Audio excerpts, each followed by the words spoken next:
ব্যাপারটা হচ্ছে উর্দু এবারের বিষয় হচ্ছে বাংলা ভাষাকে কিভাবে উর্দু ক্ষতি করেছে। উর্দু তো শুধু বাংলা ভাষাকে ক্ষতি করেনি, হিন্দিকেও ক্ষতি করেছে, অন্যান্য আঞ্চলিক ভাষাকেও ক্ষতি করেছে। তো আমরা বাংলা ভাষার নিয়ে যে আন্দোলন সারা ভারতবর্ষে, আমরা 21শে ফেব্রুয়ারি বলে ভাষা আন্দোলন যেটাকে বলা হয়, আসলে আহ শুধু একটা ভাষা আন্দোলন ছিল না, একাধিক ভাষা আন্দোলন ছিল।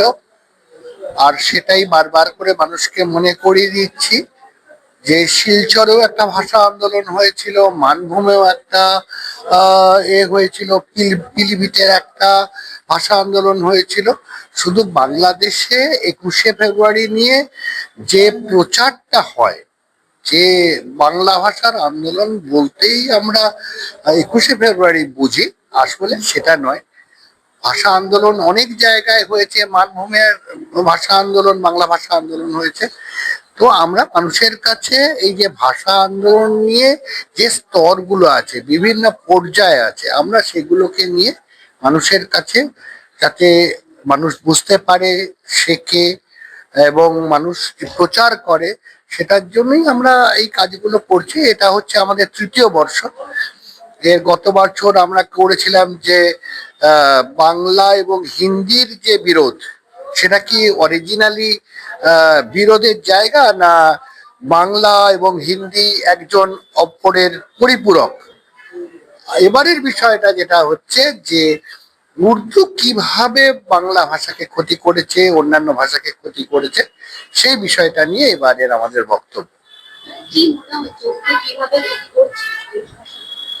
ব্যাপারটা হচ্ছে এই ক্ষতির সূত্রপাত তো সেই 1940 সাল, যখন সেকেন্ডারি এডুকেশন বিল পাস হচ্ছে, তখন এই বাংলায় উর্দু ভাষাকেই প্রধান ভাষা হিসেবে প্রতিষ্ঠার জন্য মুসলিম লীগ কাজ করছিল। তারপরে একটা সরকার তৈরি হলো যারা এই সেকেন্ডারি এডুকেশন বিলটাকে সমর্থন করলো না, যেটাকে শ্যামা হক সরকার এলো। তো এইরকম বারবার করে বাংলা ভাষার উপর উর্দুকে চাপিয়ে দেওয়ার একটা ব্যাপার। যখন দ্বিজাতিতত্ত্বের ভিত্তিতে ভারতবর্ষ ভাগ হয়ে গেল, যখন পাকিস্তান তৈরি হচ্ছে, ভারত তৈরি হচ্ছে, তখন এরকম ঘটনা ঘটেছিল যে বাংলাদেশের রাষ্ট্রভাষা উর্দু হবে। তো সেখানে আবার আন্দোলন তৈরি হচ্ছে। উর্দু কিন্তু যে করেই হোক সেখানকার লোকাল মাতৃভাষাকে ক্ষতি করেছে। আজকে আপনি যদি দেখেন যে পাকিস্তানের উর্দু তো শুধু বাংলায় ক্ষতি করেনি, উর্দু সেই পাকিস্তানে যেখানে বালুচ ভাষা ব্যবহার করা হয়, যেখানে পাখতুন ভাষা ব্যবহার করা হয়, যেখানে পাঞ্জাবি ভাষা ব্যবহার করা হয়, হ্যাঁ, যেখানে সিন্ধি ভাষা ব্যবহার করা হয়, সেখানে গিয়ে উর্দু তাদের ক্ষতি করে দিয়েছে। মানে হিন্দির মধ্যে একাধিক জায়গায় উর্দুকে ঢুকিয়ে দিয়ে পুরাটা তার পিন্ডি চটকানো কেস হয়েছে। ফলে উর্দু যেখানে যেখানে গেছে, সেখানে সেখানে তাদের যে স্থানীয় ভাষা, মাতৃভাষা, তাকে ক্ষতি করেছে। আমরা দেখাতে চাইছি উর্দু এমন একটা প্যারাসাইটিক ভাষা যেটা ক্ষতি করে যাচ্ছে প্রত্যেকটা মাতৃভাষাকে, এই জায়গাটা।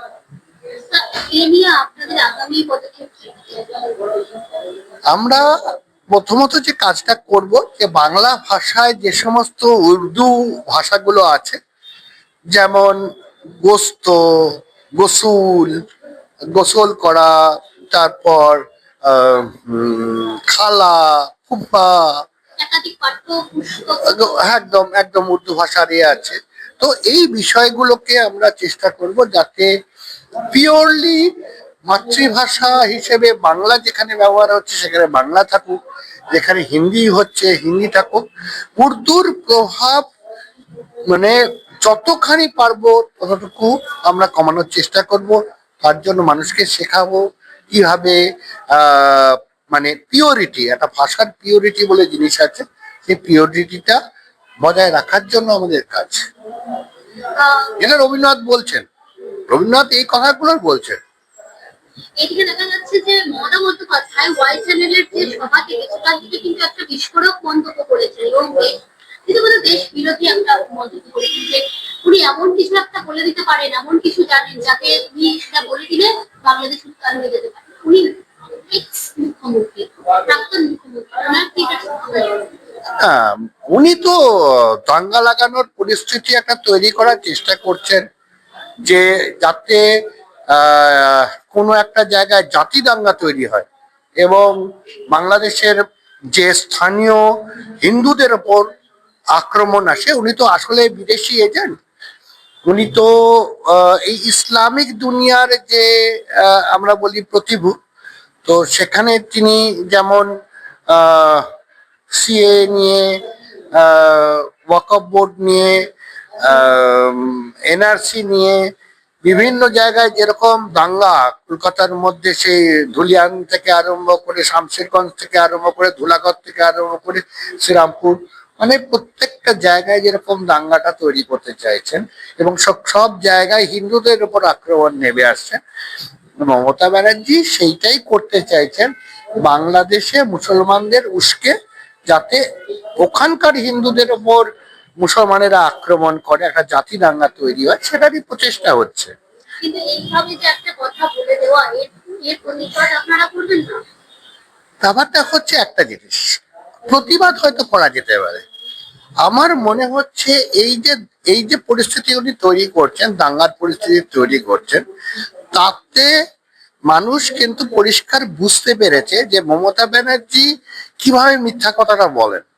হ্যাঁ, এ কথা ঠিক যে বাংলাদেশে মূর্খ জিহাদিরা তারা বুঝতে পারছে না যে আসল ঘটনাটা কি ঘটছে, কিন্তু এখানকার যে সমস্ত ভারতবাসীরা রয়েছে তারা পরিষ্কার বুঝতে পারছে মমতা ব্যানার্জি কি ইঙ্গিত করতে চাইছে, কাকে উস্কাতে চাইছেন, কি কারণে। আজকে এতদিন বাদে মনে পড়লো, মানে হাদি মারা গেছে কবে, যখন আন্দোলনের প্রায় মাঝামাঝি, সেই সময় বাংলাদেশে ছাত্র আন্দোলনের মাঝামাঝি টাইমে, আজকে প্রায় এক বছরের প্লাস হয়ে গেল। তাহলে আজকে এতদিন বাদে তিনি কি বললেন, কি বুঝলেন, কাকে বলতে চাইছেন, কি ইঙ্গিত করতে চাইছেন। এবং ইচ্ছে করলে কেন্দ্রীয় সরকার মমতা ব্যানার্জিকে রাতারাতি অ্যারেস্ট করতে পারেন। তার কারণ হচ্ছে যে যে কোনো মন্ত্রীরা একটা মন্ত্রগুপ্তির শপথ গ্রহণ করে যে আমি এমন কিছু জানা আছে যেটা রাষ্ট্রের পক্ষে ক্ষতিকারক বা দাঙ্গা সৃষ্টি হতে পারে, সেই কথা আমরা কাউকে বলবো না, জানলেও বলবো না। কিন্তু সেই মন্ত্রগুপ্তির শপথ নেওয়ার পরেও উনি যদি কোনো কিছু জেনে থাকেন, যদিও তিনি যেটা বলছেন সেটা সম্পূর্ণ মিথ্যা কথা বলছেন, বানিয়ে বানিয়ে বলছেন, আর যদি কিছু জেনেও থাকেন সেটা জেনে সে কথাটা বলা দেশদ্রোহিতার সমান। আমরাও তো অনেক কিছু জানি, ওনার ফান্ডিং কোত্থেকে আসে, কি কে করে।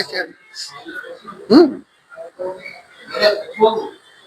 এবার এই বিষয়গুলো একটু দেখার বিষয়, যে অনেক কিছুই বলা যেতে পারে, কিন্তু মানে বলতে পারি না আমরা, আমাদের বেশ কিছু জায়গায় আটকায়।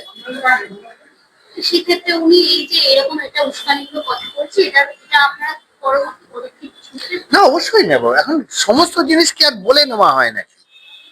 ওনার বিরুদ্ধে তো দুটো এফআইআর হয়ে গেছে, এরপরেও আরো বিষয়টা দিয়ে এগোবে।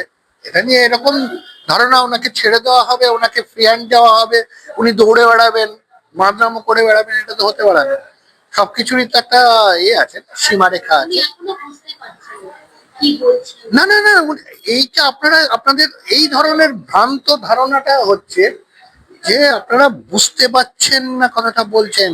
উনি যথেষ্ট বুঝতে পারছেন এবং বুঝেই কথাটা বলছেন।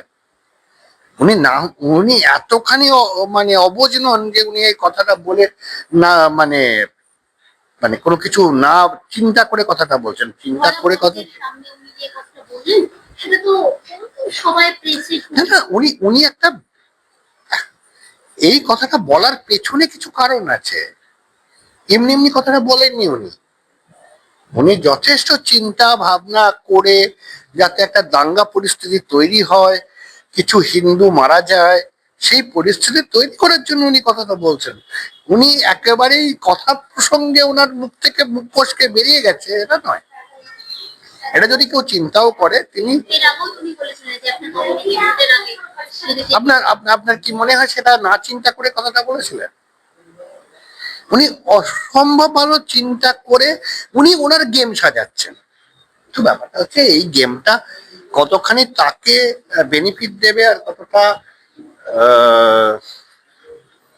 কতখানি অন্য সম্প্রদায়কে বেনিফিট দেবে সেটা নিয়ে একটা আছে, বিষয় আছে। একটা শেষ প্রশ্ন করবো।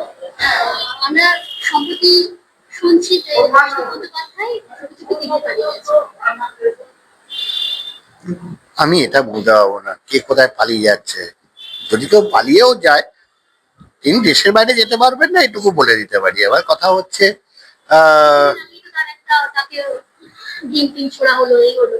না অভিষেক যেটা বলছে যে যেটা যেতে পারে সেটা হচ্ছে ওই আইএনডিএ একটা পিন্ডি জোট আছে, সেই পিন্ডি জোটের কোনো বৈঠক টৈঠক আছে, তো ওই পিন্ডি জোটের কিছু কাজকর্ম আছে, তো সে আরেকটু গিয়ে পিন্ডি চটকাবেন এবং ওনাকে এবার আর কতখানি গুরুত্ব পাবেন সেটা নিয়ে সন্দেহ আছে।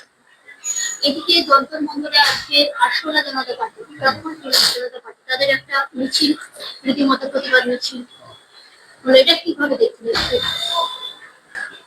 আরশোলা জনতা পার্টির মিছিলে যা যা স্লোগান উঠেছে ওনাটাও রাষ্ট্রবাদী স্লোগান বলে তো নয়, আজাদি চাইছেন, তারপর আরো কিছু লেখা জামা কাপড়ে পাওয়া যাচ্ছে।